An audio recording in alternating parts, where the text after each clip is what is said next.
నమస్తే, welcome to Suman TV. నేను మీ విష్ణు. ప్రస్తుతంతో పాటు స్టాక్ మార్కెట్ అనలిస్ట్ జీవీ రావు గారు ఉన్నారు. వారితో మాట్లాడదాం. నమస్తే జీవీరావు గారు. నమస్తే సార్. సార్, జీవీరావు గారు, చాలామంది ఫ్రీక్వెంట్గా నాకు మెయిల్స్ పెడుతూ ఉంటారు, మెసేజెస్ పెడుతూ ఉంటారు. పోర్ట్ఫోలియో డైవర్సిఫికేషన్కి సంబంధించి ఒక మంచి వీడియో ఇచ్చేటట్టు కూడా ఫ్రీక్వెంట్గా అడుగుతూ ఉంటారు. అయితే అసలు ఈ పోర్ట్ఫోలియో మేనేజ్మెంట్ అనేది ఏ విధంగా ఉండాలి, ఒక లేమ్యాన్ కూడా ఈజీగా ఒక మంచి పోర్ట్ఫోలియోని బిల్డ్ చేసుకోవాలంటే మరి ఆ పోర్ట్ఫోలియోలో ఎటువంటి స్టాక్స్ ఉంటే బాగుంటుందంటారు? సో పోర్ట్ఫోలియో అనేటప్పటికి మనకి main first of all A sector best. So sector wise మనకి ఇప్పుడు ఏదైతే నిఫ్టీ 50 ఉందో, నిఫ్టీ 50లో ఉన్న స్టాక్స్ ఏవైతే ఉన్నాయో 50 స్టాక్స్ ఉంటాయి, లేదా సెన్సెక్స్లో 30 స్టాక్స్ ఉంటాయి. సో ఎస్పెషల్లీ మన రిటైలర్స్ ఎక్కువ మంది నిఫ్టీతో ఫాలో అవుతుంటారు. ఎన్ఎస్సి ఎక్స్చేంజ్లో Nifty is main index. So ఈ నిఫ్టీలో మనకి ఉన్న 50 స్టాక్స్లో దగ్గర 18 సెక్టార్స్తో రిలేట్ అయి ఉన్నాయి. 18 సెక్టార్స్ నిఫ్టీ 50లో. ఎస్. ఓకే. సో వరల్డ్లో ఇవాళ మనం మీరు యుఎస్ తీసుకోండి, లేదా యూరప్ తీసుకోండి, ఆస్ట్రేలియా తీసుకోండి, ఎక్కడ కూడా నిఫ్టీలో ఉన్న వాల్యూమ్ ఎక్కడా లేదు వరల్డ్ వైడ్. సో మన నిఫ్టీ ఇండెక్స్కి అంత పాపులారిటీ ఉంది. సో దీంట్లో మనం మేజర్గా ఒక 5 సెక్టార్స్ చూద్దాం.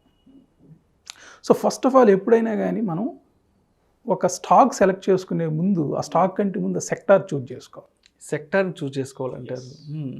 సో ఇప్పుడు మనం మార్నింగ్ నుండి ఈవినింగ్ వరకు మన డైలీ లైఫ్లో మనకి డెఫినెట్లీ బ్యాంకింగ్, ప్రతి ఒక్కరికి బ్యాంకింగ్ కావాలి, ప్రతి ఒక్కరికి టెక్నాలజీ కావాలి. సో ఇవాళ మనం మొబైల్స్ కానీ ఏదైనా కానీ ఇవన్నీ కూడా టెక్నాలజీస్ రన్ అవుతున్నాయి. నెక్స్ట్ 20 years 30 years కూడా టెక్నాలజీ కంపెనీస్కి లైఫ్ ఉంది. సో మనకి బ్లాక్ చైన్ కానీ, లేకపోతే డేటా సైన్స్ కానీ, లేకపోతే ఐఓటీ కానీ, సో ఇలాంటి టెక్నాలజీస్ రేపు అప్కమింగ్ టెక్నాలజీస్ అన్నిటిలో కూడా టెక్నాలజీ బేస్డ్ కంపెనీస్కి ఫ్యూచర్ ఉంది. Next telecom. ఇవాళ మన కమ్యూనికేషన్ టెలికాం లేకుండా మనం ఏం లేదు. అసలు ఈవెన్ డేటా లేకుండా మన లైఫ్ గడిపే పరిస్థితి లేదు యాక్చువల్గా. So next automobiles. ఇవాళ మనం 2 వీలర్స్ కానివ్వండి, లేకపోతే 4 వీలర్స్ కానివ్వండి, ఇవన్నీ కూడా ఆటోమొబైల్స్ లేకుండా అంటే ప్రతి మనిషికి అవసరమైన సెక్టార్స్ ఒక 5-6 మినిమం ఉంటాయి. మ్యాండేటరీ అవి. సో ఇప్పుడు మనం ఫస్ట్ బ్యాంకింగ్ అండ్ ఐటీ, ఈ రెండిటికి కూడా ఎప్పుడు మన పోర్ట్ఫోలియోలో ఉంచుకోదగ్గ సెక్టార్స్ ఇవి, బ్యాంకింగ్, ఐటీ. సో ఈ రెండు నేను హై ప్రయారిటీ ఇస్తాను. ఓకే. సో మీరు ఒక లేమ్యాన్ పాయింట్ ఆఫ్ వ్యూలో చెప్పమన్నారు. సో మనకి ఒక చిన్న వర్డ్ ఫ్రేమ్ చేసుకుందాం. అంటే నిద్రలో లేచి అడిగినా కానీ ఒక ఏమీ తెలియని వ్యక్తి, సో ఏ స్టాక్స్ బెస్ట్ స్టాక్స్? హృతిక్ అని ఉన్నాయి. హృతిక్. ఓకే. సినిమా యాక్టర్ పేరు. ఎస్. అంటే ఇది జస్ట్ అర్థం అవటం కోసం ఇలా అనుకుందాం మనం. ఓకే. సో మీరు అన్నట్టు సినిమా యాక్టర్ కాబట్టి అందరికీ ఆ పేరు గుర్తుంటుంది. Okay. Okay. So HRITHIK. So 7 stocks ఉన్నాయి. 7 స్టాక్స్ అంటే 7 అక్షరాలు. 7 అక్షరాలు. 7 స్టాక్స్. ఎస్. ప్రతి ఒక్కరు పోర్ట్ఫోలియోలో ఇవి ఉంచుకోమని సజెస్ట్ చేస్తాను నేనైతే. సో ఫస్ట్ హెచ్ వచ్చి మనం హెచ్డిఎఫ్సి బ్యాంక్, బ్యాంకింగ్లో ఫస్ట్ బ్యాంకింగ్ పోర్ట్ఫోలియో ఎప్పుడు ఉంచుకోదగింది. అండ్ ఎస్పెషల్లీ ఈరోజు మనం స్టాక్ మార్కెట్ చూస్తే నిఫ్టీ మనకు ఆల్మోస్ట్ ఆల్ 18,600 నుండి ఈ రోజులో అరౌండ్ 18,080. అంటే just Monday, Tuesday, Wednesday, Thursday ఈ 3 రోజుల్లో మనకి దగ్గర more than 520 points Nifty follow అయింది. ఓకే. కానీ బ్యాంక్స్ చూస్తే ఈరోజు ఆల్ టైమ్ హై పైన క్లోజ్ అయింది. సో 40,000 మార్క్ సస్టైన్ అవ్వకుండా ఈరోజు వరకు చూస్తే అరౌండ్ 39,500 దగ్గర సపోర్ట్ తీసుకుంది.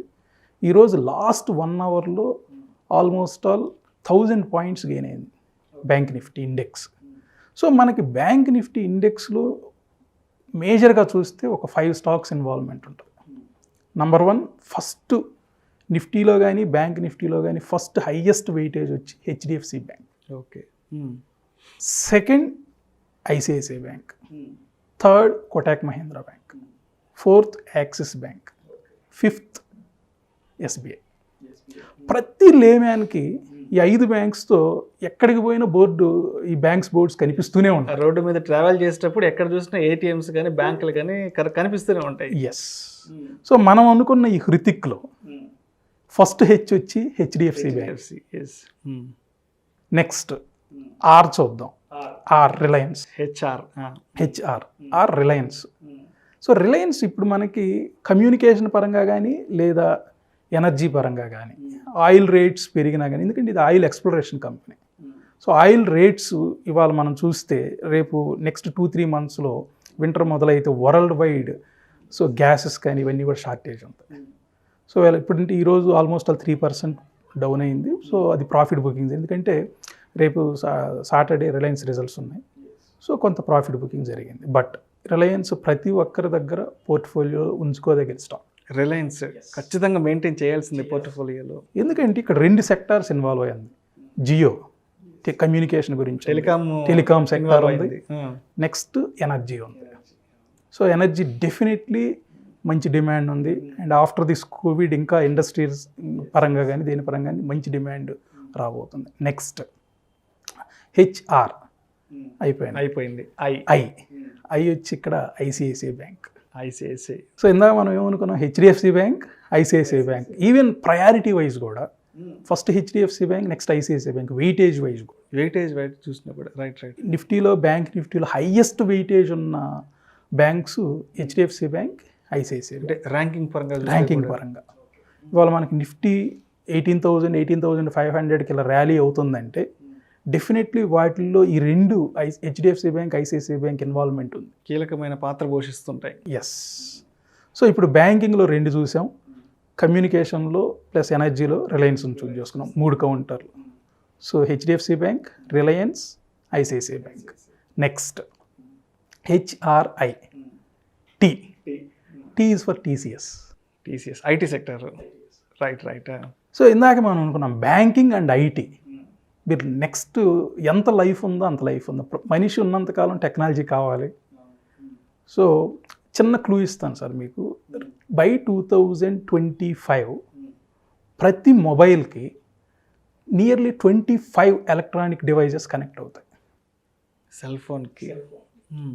రేపు మీ ఇంట్లో ఇప్పుడున్న ఫ్రిడ్జ్ స్మార్ట్ ఫ్రిడ్జ్ అవుతుంది, మీ ఫ్యాన్ స్మార్ట్ ఫ్యాన్ అవుతుంది, మీ ట్యూబ్లైట్ స్మార్ట్ ట్యూబ్లైట్ అవుతుంది. ఈ ఎలక్ట్రానిక్ డివైజెస్ అన్నీ కూడా మీ వాషింగ్ మెషిన్ మొత్తం ఫోన్ నుండే వస్తుంది సార్. సో నీడ్ అలా క్రియేట్ అవ్వబోతుంది.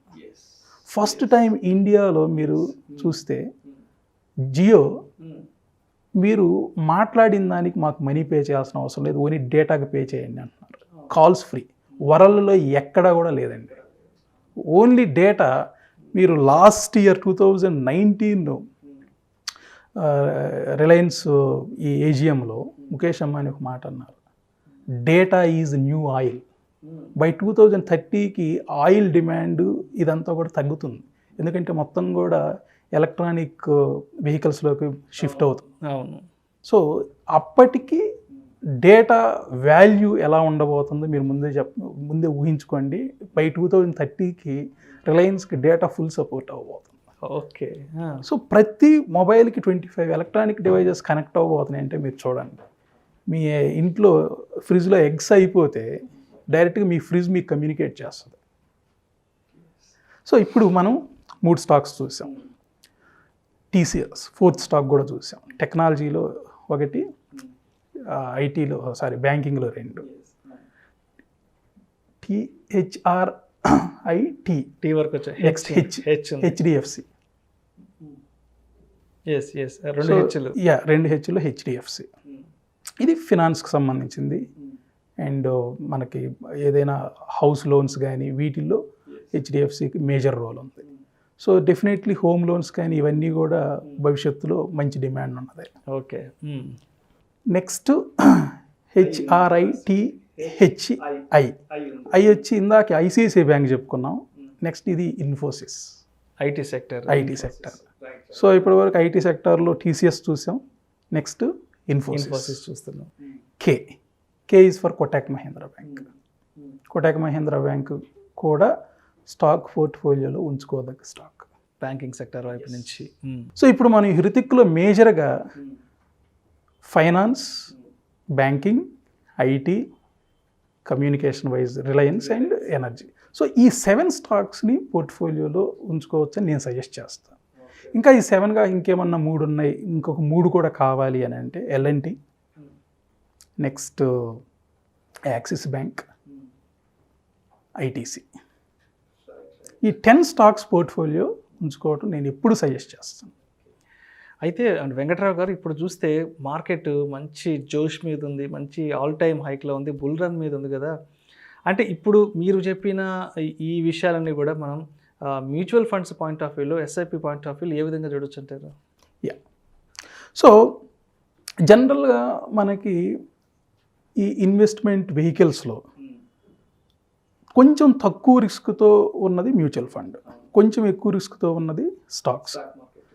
సో మ్యూచువల్ ఫండ్స్ మీరు చూడండి, almost first 3 years to 5 years పెద్దగా రిటర్న్స్ ఉండదు. ఎందుకంటే దానికి కావాల్సిన ఛార్జెస్ కానీ ఇవన్నీ కూడా అక్కడ ఇది అవుతుంది. సో ఏదైనా మ్యూచువల్ ఫండ్ రిటర్న్స్ కావాలంటే మనకు 5 years తర్వాతే. అక్కడ నుండి కూడా మనకి most of the mutual funds 18% ఆ రేంజ్లోనే పర్ యానం రిటర్న్స్ వచ్చే ఛాన్స్ ఉంది. అదే మీరు ఇప్పుడు నేను చెప్పిన ఇండివిజువల్ స్టాక్స్ చూడండి, లాస్ట్ 5 years నుంచి ఇక్కడ మ్యూచువల్ ఫండ్స్లో సిప్ పెట్టుకునే బదులు ఇక్కడ స్టాక్స్లో ఒక్కొక్క స్టాకే కొనుక్కోండి. రిలయన్స్ ఉంది, ఐసిఐసిఐ బ్యాంక్ ఉంది, ఒక స్టాకే కొనుక్కోండి. ఎవ్రీ మంత్ ఒక స్టాకే కొనుక్కోండి, పోర్ట్ఫోలియోలు ఉంచుకోండి అవి. సో ఇక్కడ 2 అడ్వాంటేజెస్ ఉన్నాయి. నంబర్ 1, మనకి ఏదైతే ప్రైస్ ఫ్లక్చుయేషన్ ఉంటుందో దీనికి భయపడాల్సిన పని లేదు. మేబీ ఈరోజు ఒక పర్టికులర్ స్టాక్ 1000 దగ్గర ట్రేడ్ అవ్వచ్చు, నెక్స్ట్ మంత్లో అది 9000 దగ్గర ట్రేడ్ అవ్వచ్చు, ఆ పై మంత్లో 1100 దగ్గర ట్రేడ్ అవ్వచ్చు. ఎప్పుడైతే మీరు ప్రైస్ చూడకుండా స్ట్రైట్ అవే సిస్టమాటిక్ ఇన్వెస్ట్మెంట్ ప్లాన్లో ఈ మంత్ ఒక పర్టికులర్ డేట్ ఎంతైనా ఉండనివ్వండి ప్రైస్. ఎందుకంటే ఇప్పుడు మనం మాట్లాడుకుని 10 stocks fundamentally strong, technically strong. ఈ ఓవర్ నైట్ షట్ డౌన్ చేసుకునే కంపెనీస్ కానే కాదు అసలు.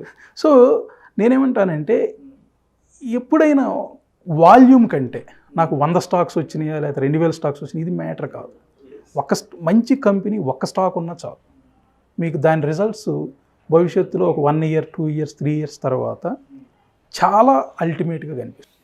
ఓకే, నెక్స్ట్ ఇంకొక పాయింట్ అడిగారు మీరు, ఆల్ టైమ్ హై నడుస్తుంది ఇప్పుడు, బుల్ రన్ ఉంది. సో మనం కోవిడ్ టైంలో నిఫ్టీ ఇండెక్స్ చూస్తే 7500 రీచ్ అయింది, ఎక్కడ నుండి 12500 నుండి, అంటే 5000 points మనకి కరెక్షన్ జరిగింది. మళ్ళా 2020 మార్చ్ ఏప్రిల్లో 7500 నుండి ఈ నెలలో 18600కి రీచ్ అయింది Nifty. 7500 to 18600, it's more than 11500 points.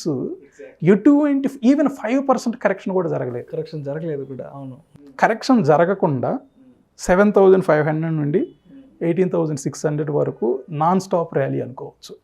బహుశా నాకు తెలిసి 2007లో ఒకసారి ఇలాంటి రన్ చూసాం మనం, 2008 క్రైసిస్ ముందు సంక్షోభం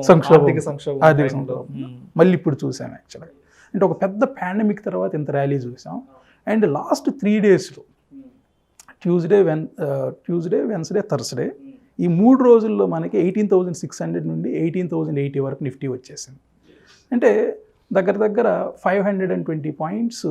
దీనికి కరెక్షన్ అంటానికి కూడా లేదు, చిన్న ప్రాఫిట్ బుకింగ్ జరిగింది.